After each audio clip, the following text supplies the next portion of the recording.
যদি কেউ প্রশ্ন করে আমি তোমার কে, যদি কেউ প্রশ্ন করে আমি তোমার কে, উত্তর কি দেবে তুমি বলো না।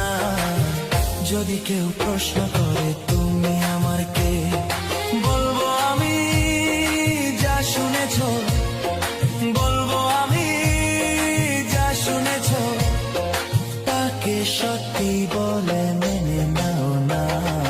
ও যদি কেউ প্রশ্ন করে